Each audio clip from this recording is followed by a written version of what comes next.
So how in the world does a mega deal, one that's backed by investing legends like Warren Buffett, just completely fall apart and turn into a multi-billion-dollar disaster? Well, that's what we're going to unpack today. We're diving into the rise and, well, the pretty spectacular fall of Kraft Heinz, a story of two absolute food giants whose dream merger went so wrong. And you know what? We're going to start with a pretty stunning admission from the Oracle of Omaha himself. This one quote from Warren Buffett, it just perfectly captures the huge mistake right at the heart of this entire saga. Okay, so our story really kicks off with what everyone was calling a deal of titans.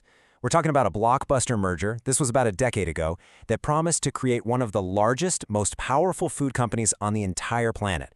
The expectations were just through the roof. Just look at how fast this all came together. So back in 2013, you've got Buffett and this big private equity firm, 3G Capital, and they buy Heinz. Then, boom, just 2 years later, they merge it with Kraft. At the time, you have to understand, the market thought this was a brilliant masterstroke. It was seen as a move that was pretty much guaranteed to succeed. No way it could fail, right? So, what was the secret sauce? What was the big idea that was supposed to make this merger so incredibly successful? Well, it all boiled down to a simple but, let's be honest, an absolutely ruthless cost-cutting playbook. And this concept, zero-based budgeting, this was the absolute core of the 3G Capital strategy. I mean, try to imagine this. You're in a company where every single expense, and I mean everything, from paper clips to huge marketing campaigns, had to be justified from scratch every single quarter. It was this extreme, almost fanatical focus on efficiency. And you know what? At first, shareholders absolutely loved it. And you can see the appeal right here, right? In the short term, it looked like magic. Slashing costs, closing factories, finding every little synergy. It had an immediate and a huge impact on profits. Just look at that green operating margin line. It just shoots straight up. But, and there's always a but, right? While the bottom line looked incredibly healthy, the company's foundation was starting to get some serious cracks. Okay, now this is what's really fascinating. This is the exact same chart we just looked at. But this time, I want you to focus on the red bars, because they tell a completely different and, frankly, a much more worrying story. It's a story of total stagnation.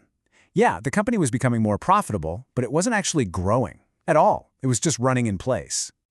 And it wasn't just an internal problem. The company was struggling because powerful forces outside the company were changing the entire grocery game. It was a shift that even Buffett himself had to acknowledge. So here's the crucial takeaway, the real heart of the problem. The very strategy that made them so profitable also made them incredibly vulnerable. Think about it. You had consumers all of a sudden wanting healthier, less processed foods. You had store brands, like Walmart's, getting way better and way cheaper. And all that relentless cost-cutting, it meant there was no money, no energy, no brain power left for creativity and innovation. It was, literally, a perfect storm. Okay, so all of these cracks building up under the surface, they were all leading to one thing, a single catastrophic day when the entire strategy just imploded. February 22nd, 2019. You're going to want to remember this date. This was the day that investors were completely blindsided by a trifecta of just terrible news. So on this one day, the company dropped an absolute bombshell on the market. They announced dismal results, they revealed they were under investigation by the SEC for their accounting, and they took a massive write-down on the value of their famous brands, all at the same time. Just boom, boom, boom. $15.4 billion. That is a huge number. And that was the size of the write-down on its Kraft and Oscar Mayer brands. Now, a write-down is just fancy corporate speak for admitting your assets aren't worth what you said they were.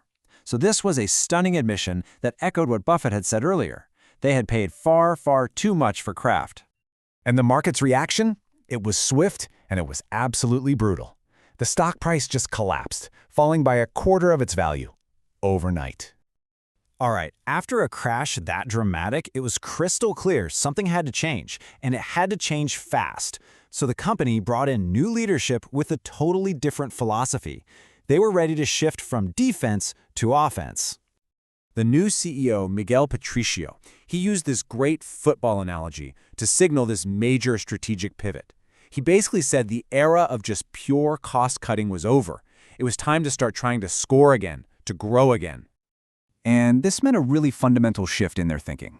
So instead of defending dozens of individual products, the new plan was to go on the attack.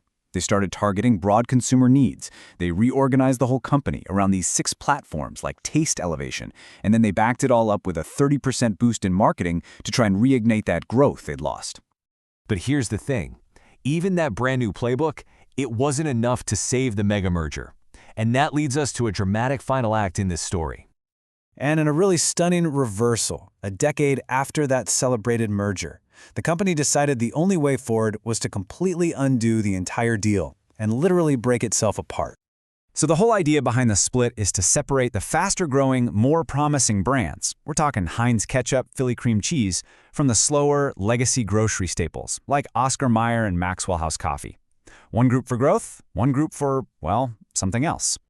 You know, this timeline really captures the entire fall of a Titan arc perfectly. You start in 2015 with this celebrated merger creating a food giant. Then, for a couple of years, profits are up, but revenues are flat. Then, wham, 2019, the company crashes with that massive write-down. A new CEO comes in, pivots from defense to offense, and finally in 2025, they announce they're going to undo the whole thing and split in two. What a ride! And all of that leaves us with a big question, right? Can two separate companies actually succeed where one giant failed? Is this split the real solution? Or is it just the final chapter in a powerful, cautionary tale about the limits of cost-cutting and the timeless, absolute need for real innovation?